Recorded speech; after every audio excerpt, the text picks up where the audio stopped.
Archaic Records. Hey, what's up, everybody? It's Archaic Records here with you again. My name is Jamie, coming at you from Nashville, Tennessee. Here to wish you a very happy Morrissey Monday, my weekly celebration of all things Morrissey and the Smiths. And I have to tell you, it is great to be back with you this week after missing last week's show. I was on the shelf all last week. I'm not exactly sure what it was that I came down with, but it was some sort of nastiness. I'm certainly no doctor, but I can assure you that it definitely put the ick and kicked my ass.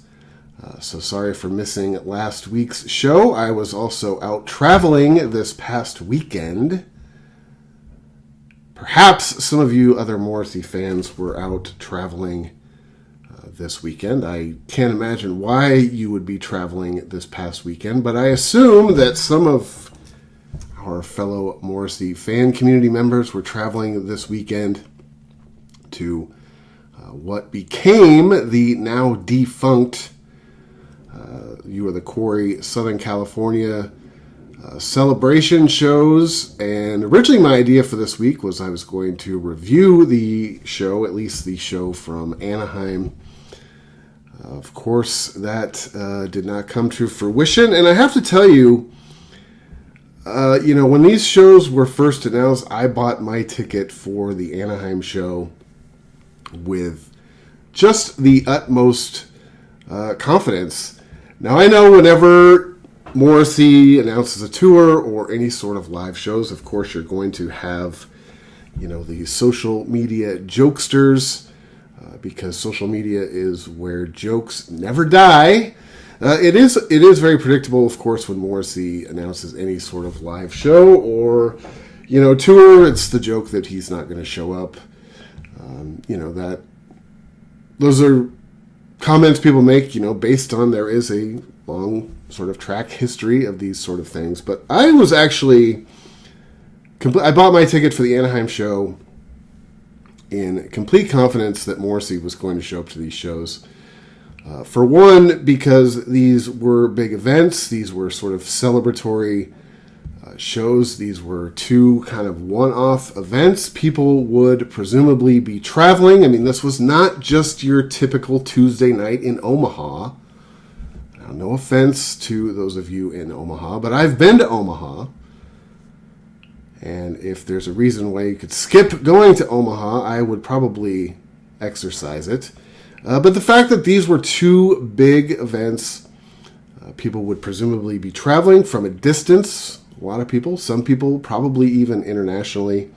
I thought that Morrissey would show up. I thought that he had a lot more respect for his fans than he exercised this past weekend. I've always maintained that the relationship between Morrissey and his fans, as much as he and his fan base take grief from other sort of people within the music world, I've always contested that Morrissey's love affair with his fans, the love affair between Morrissey and his fans, I should say, is a two-way street. I've always felt that Morrissey had a lot of respect, at least for his fans. I don't know that I necessarily believe in that as much today as I did heading into this past weekend. Now, of course, these shows were announced, what was it, a month and a half ago, maybe 2 months ago. And as the show dates approached, especially this past week, heading into this week, I took it as a very positive sign that there had been no announcements made. That is, of course, until Thursday night, when I received my alert or notification, if you will, from Ticketmaster, saying at least that the show on Friday, the Anaheim show, which was the show I was planning on going to, had been canceled. And of course, refunds were going to be automatically, given out. And I remember when I first saw the notification, I remember that more than anything, I felt sort of like a slight annoyance. I was like, oh, really? Like, you're really gonna play up the stereotype For me, it wasn't really that huge of a deal. If I'm being completely transparent with you, my wife and I were not even in Anaheim on Thursday or Friday, for that matter. We did buy the tickets for the Anaheim show when they went on sale, but as the shows approached, something else came up, and my wife and I were actually up in New York this past weekend. So for me, I was actually just going to eat the Anaheim ticket anyway. I wasn't going to try to resell it or anything, but because my wife and I were in New York this weekend, it actually kind of worked out for me, at least, because we got the refund on a show that I had planned on sort of eating the ticket price on anyway, because something else came up this past weekend in New York. And so when the announcement first came, Thursday, that the show in Anaheim at least had been canceled, I was, slightly annoyed. But then the more I started thinking about it, and I started thinking about the people that were traveling, from a long distance, especially some people that I'm sure were traveling internationally to see these shows, my annoyance sort of began to grow, and I especially did not love the statement that was issued originally, I think it was Thursday, out of Morrissey's camp, where he talked about how, of course, it's unforeseen circumstances. That's always his sort of go-to verbiage when he pulls these, shenanigans, if you will.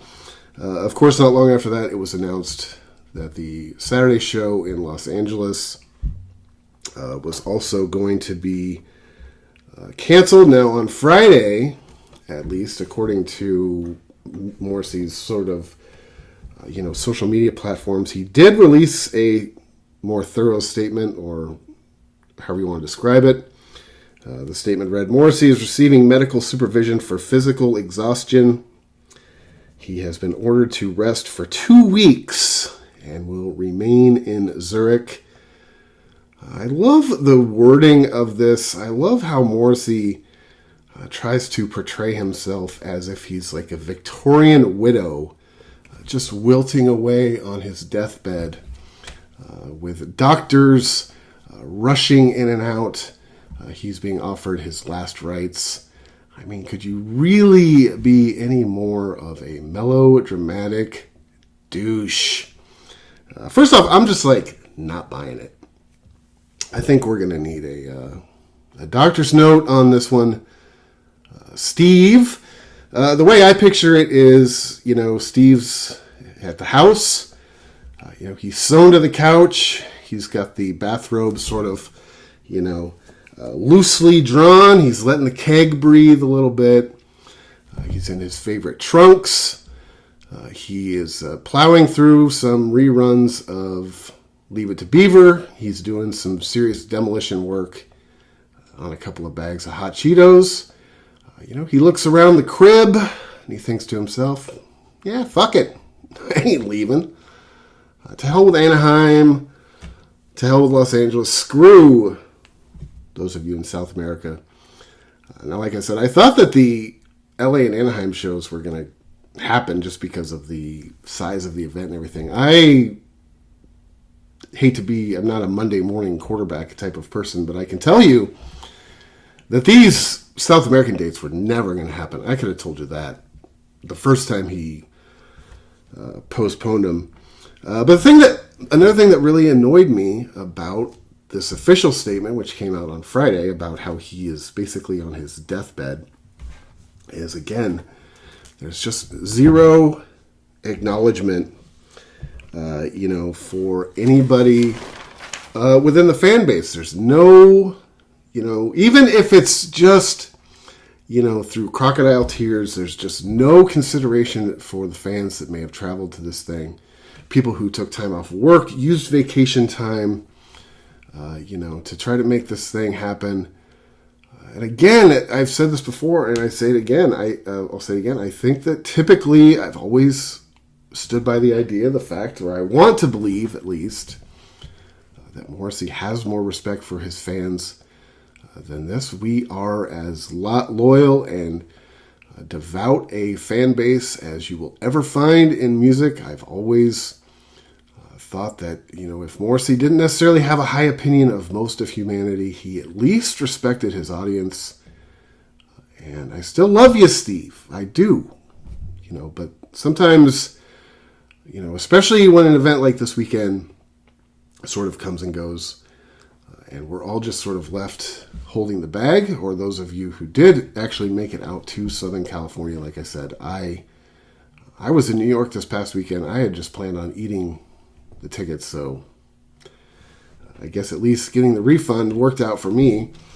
At the end of the day, I think the biggest issue regarding these shows was if you were sort of tracking, the progress, the ticket sales, the progress as far as the sales go. I just don't think these shows were selling up to expectations. I don't think they were selling enough to inspire Morrissey to, leave the crib, get on a plane, fly out to California, and sort of go through the motions for a couple of nights.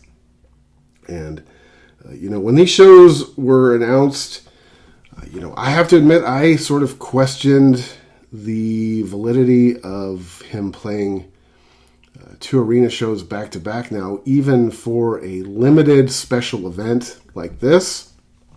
I can't help but wonder if, Morrissey can sell out an arena 2 nights in a row. At this point in his career, is he an arena act? Has he ever really been an arena act? Like I said, even for a limited, very special event like this, I questioned the idea of playing these in basically what are, I guess, hockey arenas. Or I know that Honda Center, at least in Anaheim, is where the Anaheim hockey team plays. So, I sort of wondered if that was necessarily the best idea. I also wonder if, there was a lot of interest within the Morrissey fan community. I do remember, ever since these shows were announced, there's been a lot of sort of dissenting opinions. Some people were really disinterested in this. Some people were really turned off of the idea of the Morrissey doing anything that's sort of in the, nostalgia kind of route. Would it have been better if he would have tried to make this into a tour? Maybe not necessarily a world tour, but sort of a limited edition tour. It certainly would have been more accessible to people. I don't know that it necessarily would have garnered up more interest or excitement than it did. I think at the end of the day, like I said, I bought my tickets with 100% confidence that these shows were going to happen.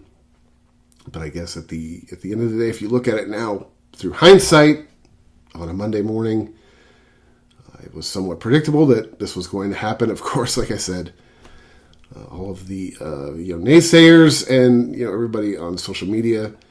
One thing I don't understand either is I just don't understand the mentality of the sort of social networking troll type people, but the people who are out there gloating and taking pleasure in the I don't want to say misfortune, but the disappointment of others. I think if you are a social media troll, you're the type of person, honestly, I hope that your children become terminally ill and it is excruciatingly painful for them.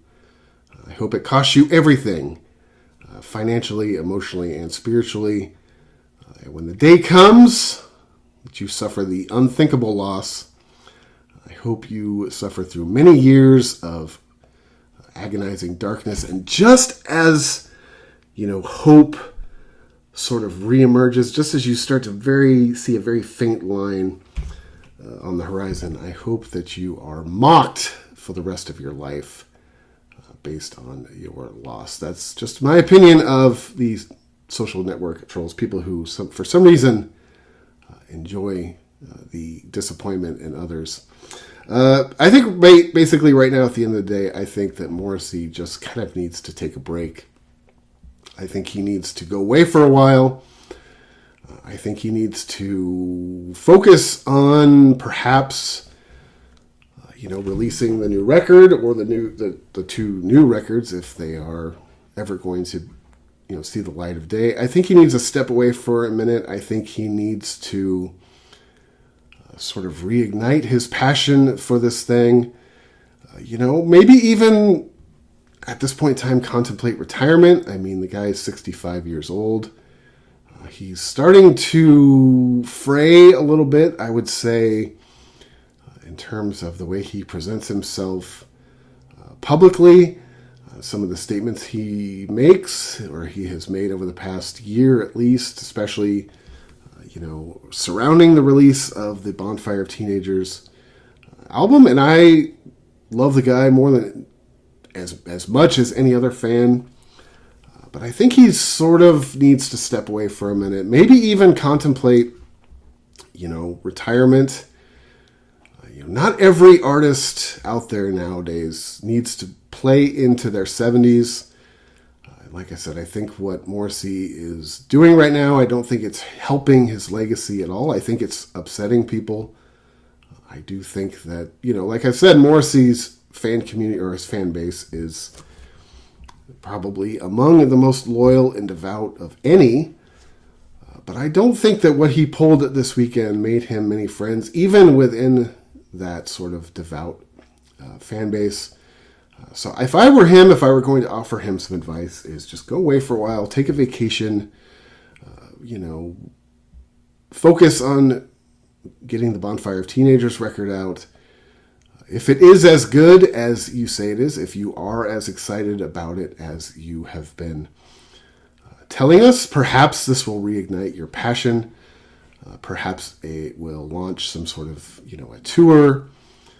But until then, I would just sort of go away. To me, Morrissey is always kind of been the international man of mystery in terms of rock and roll. I've always sort of, in my mind, I've thought of him as sort of like this James Bond character. He's very mysterious. He's very exotic. He's very private. He's not easy to get to know.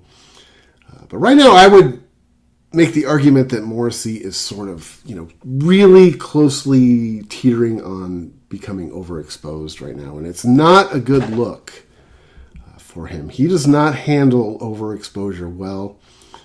I mean, imagine if you were around James Bond all the time. Wouldn't it get tiresome? Wouldn't his little shtick get sort of like annoying after a while? That's kind of how I feel like, Morrissey's sort of, very close to that line where it's like, all right, the shtick is kind of getting tired. You're saying some things that almost sound like pre-onset dementia. The more you talk, the more you remind me of my grandmother when somebody tries to steal her Jell-O recipe. So why don't you just take a little bit of a break? We'll all be here when you get back. I will, at least, I can assure you. Despite being a little bit annoyed and sometimes having to, exercise a little bit of tough love, this show is all about honesty, transparency, and impartiality. And honestly, I don't think what Morrissey pulled this weekend is acceptable. I do not believe, for one thing, that he is ill. Like I said, I think he's just kicking it in the crib. And, hey, cool. If I lived in Zurich and I had fuck you money, I would probably not show up either. So it's easy to throw rocks from where I'm sitting. I'm certainly not throwing rocks. But I'm also not going to defend this behavior. And like I said, I really feel bad for the people that traveled. People, especially, maybe people that traveled, internationally. I talked to somebody recently who thought that these You Are the Quarry shows were ill-fated to begin with because, Morrissey has always said that he wasn't really going to do the nostalgia thing. And even though I still stand by the idea that I think that these You Are the Quarry shows would have been great because it's one of my favorite records of all time. I think it's a record in Morrissey's catalog that holds a special place. I do believe that it is a record that deserves to be celebrated. And, I guess you could make the argument that the year is still young. Something could come of this. But speaking for myself, next time Morrissey tours, of course, if he is anywhere near me, I will be there, no questions asked. But as far as anything like this, like a big, travel event, at this stage of his career, a big one-off or, situation like he did in Vegas with the residency, or what these shows were supposed to be out in Southern California. When it comes to any sort of like travel, I will probably take a hard pass at this point in time. Anyway, to any of you who got kind of put through the ringer this weekend, I do hope that you were able to enjoy whatever you ended up doing in Southern California. I mean, I'm not really a big Disney person. I don't really know what else there is to do in Anaheim per se. But Los Angeles is awesome. So hopefully you were able to find some sort of activity to, make your trip or your time worth it. And hopefully all of the refunds do come through very soon. I'm not actually haven't checked to see if I've gotten mine as of yet, but I know that they made the announcement on Thursday that they would be coming through. Anyway, man, thank you so much for checking out this video. My name is Jamie. This is Archaic Records coming at you from Nashville, Tennessee. On a very personal note, I would just like to acknowledge the fact that this channel just reached another tiny little milestone. That is that we have now reached 100 subscribers. Now, I realize talking about having 100 subscribers is a little bit sad and pathetic, but then again, so am I. But anyway, it is awesome. I want to thank everybody who has subscribed to this channel, or anybody who just watches, just to laugh at my idiocy and my inarticulation. For whatever reason you're here, I do appreciate you checking out these videos. Be sure to go out and support your local record store. Check back every week for Morrissey Monday, my weekly celebration of all things Morrissey and the Smiths. They are not always me berating Steve from my soapbox, but when it has to be done, I'm here to do it. And as well, be sure to check back also for other record content throughout the week. And until next time, my friends, I'll talk to you then.